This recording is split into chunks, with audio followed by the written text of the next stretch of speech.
आज हम आपके लिए मुंशी प्रेमचंद की एक प्रसिद्ध कहानी बड़े घर की बेटी लेकर आए हैं। अगर आप हमारे चैनल पर नए हैं तो इसे लाइक, शेयर और सब्सक्राइब कीजिए। तो चलिए बढ़ते हैं हम अपनी कहानी की ओर। बड़े घर की बेटी। बेनी माधव सिंह गौरीपुर गांव के जमींदार और बड़े नंबरदार थे।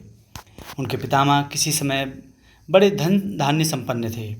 गांव का पक्का तालाब और मंदिर, जिनकी अब मरम्मत भी मुश्किल थी, उन्हीं की कीर्ति के स्तंभ थे। कहते हैं इस दरवाजे पर हाथी झूमता था। अब उसकी जगह एक बूढ़ी भैंस थी, जिसके शरीर में अस्थि पंजर के सिवा और कुछ शेष ना रहा था। पर दूध शायद बहुत देती थी, लेकिन एक ना एक आदमी हांडी के लिए उनके सिर पर सवार ही रहता था। बेनी माधव सिंह अपनी आधी से अधिक संपत्ति वकीलों में भेंट कर चुके थे। उनकी वर्तमान आय 1,000 रुपये से अधिक ना थी। ठाकुर साहब के 2 बेटे थे। बड़े का नाम श्रीकंठ था।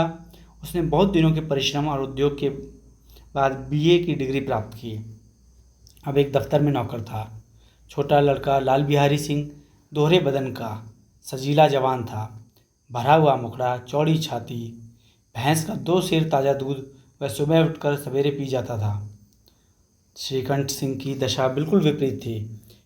इन नेत्रप्रिय गुणों को उन्होंने बीए इन्हीं 2 अक्षरों पर निछावर कर दिया था।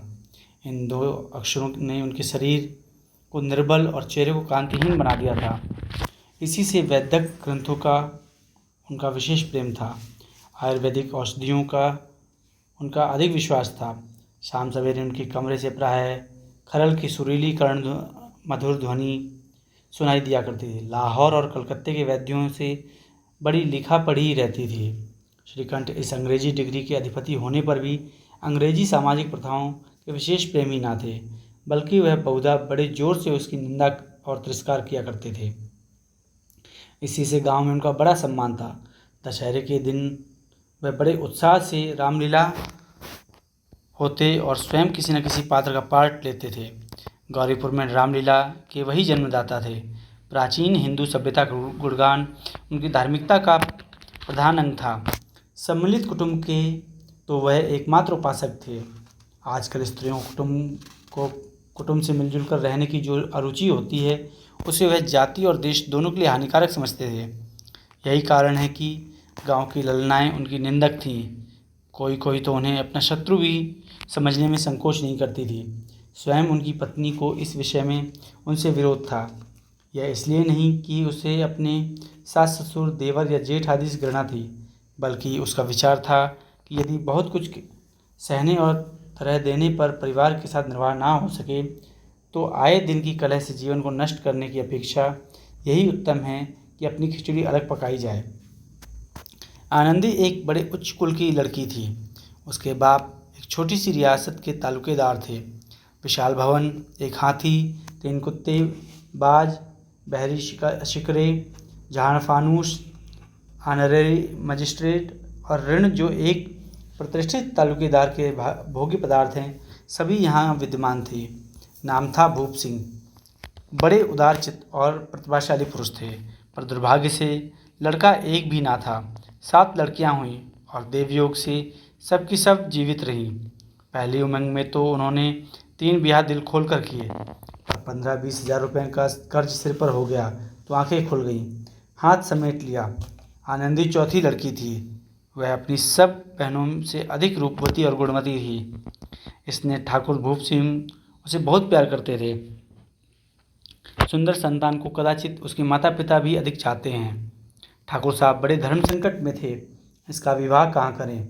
ना तो यही चाहते थे कि ऋण का बोझ बढ़े, और ना यही स्वीकार था कि उसे अपने भाग्यहीन समझना पड़े।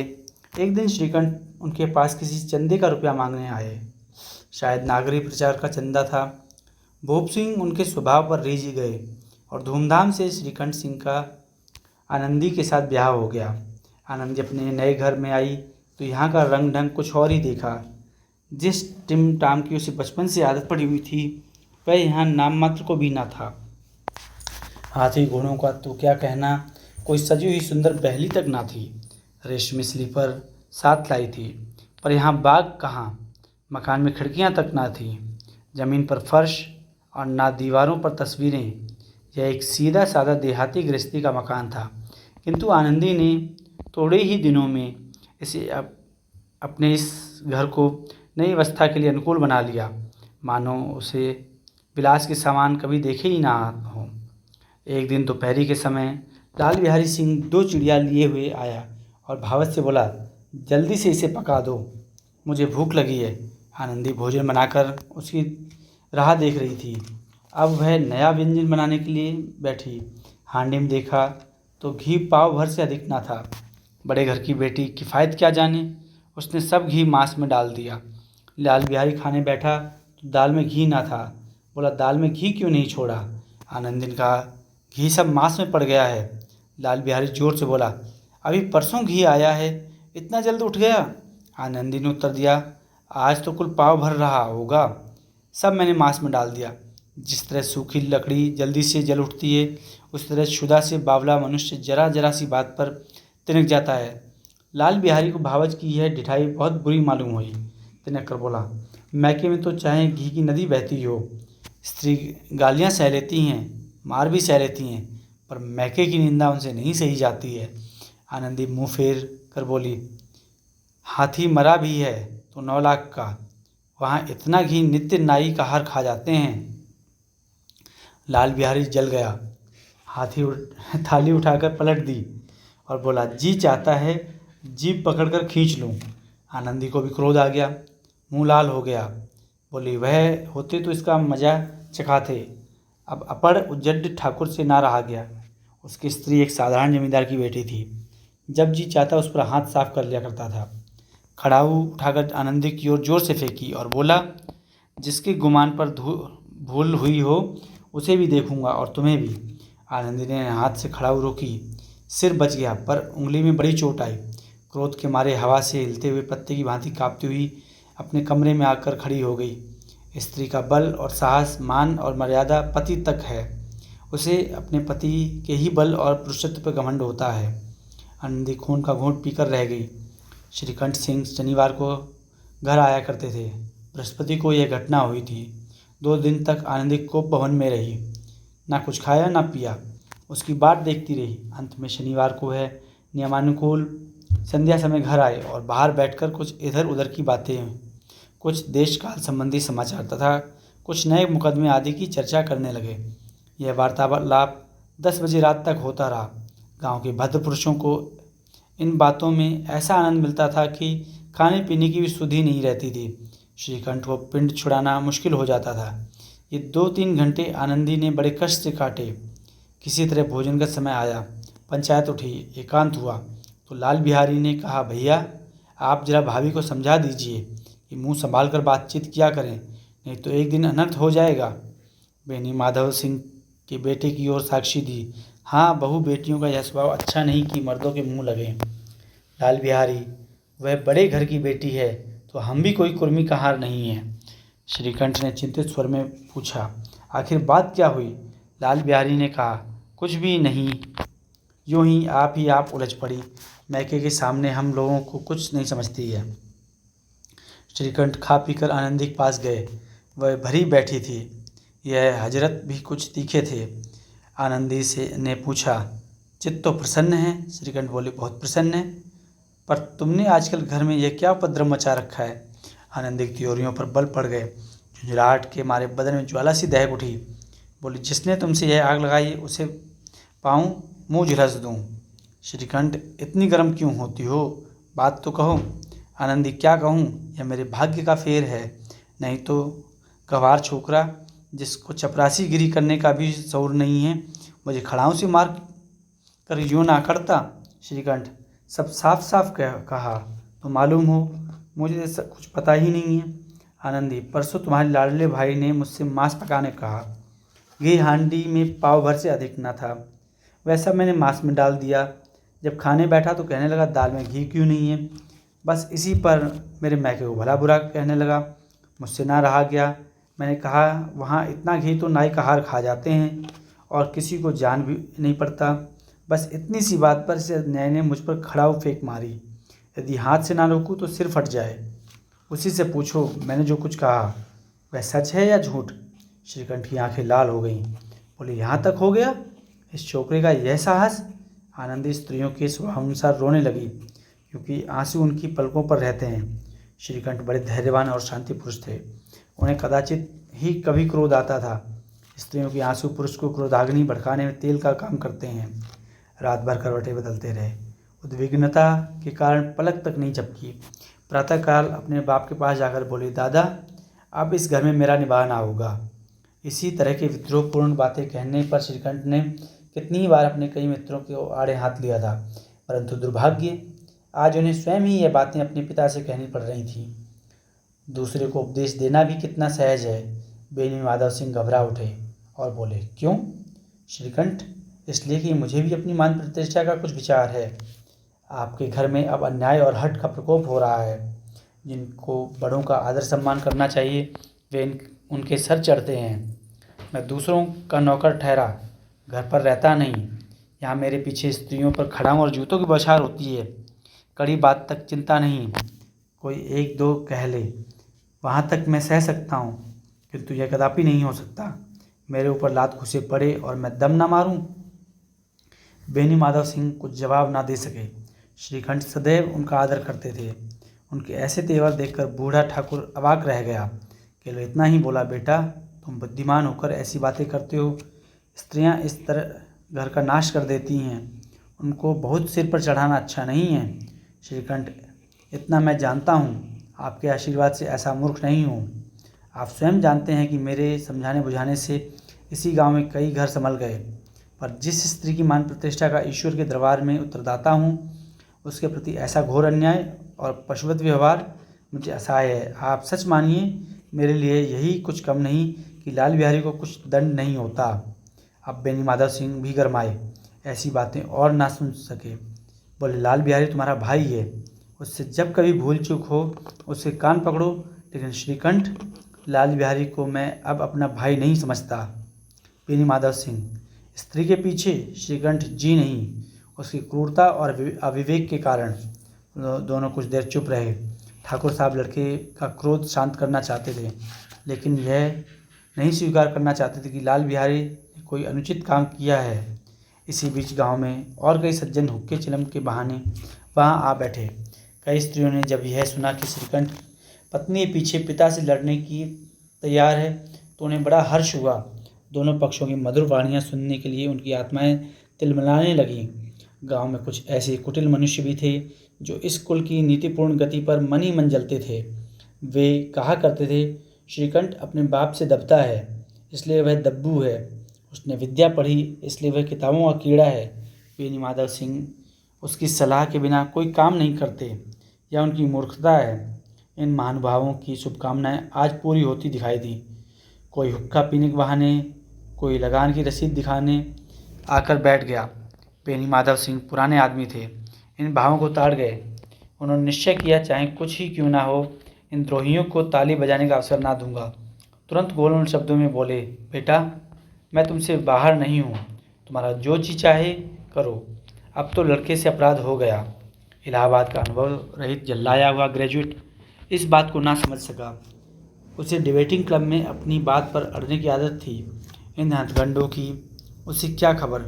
बाप ने जिस मतलब से बात पलटी थी वह उसकी समझ में ना आया। बोला, लाल बिहारी के साथ अब इस घर में नहीं रह सकता। बेनी माधव, बेटा, बुद्धिमान लोग मूर्खों की बात पर ध्यान नहीं देते। वह बेसमझ लड़का है, उससे जो कुछ भूल हुई उसे तुम बड़े होकर क्षमा कर दो। श्रीकंठ, उसकी इस दुष्टता को मैं कदापि नहीं सह सकता। या तो वह घर में रहेगा या मैं ही। आपको यदि वह अधिक प्यारा है तो मुझे विदा दीजिए, मैं अपना भार आप संभाल लूँगा। यदि मुझे रखना चाहते हैं तो उससे कहिए जहाँ चाहे चला जाए। बस यह मेरा अंतिम निश्चय है। लाल बिहारी सिंह दरवाजे की चौखट पर चुपचाप बड़े भाई की बातें सुन रहा था। वह उनका बहुत आदर करता था।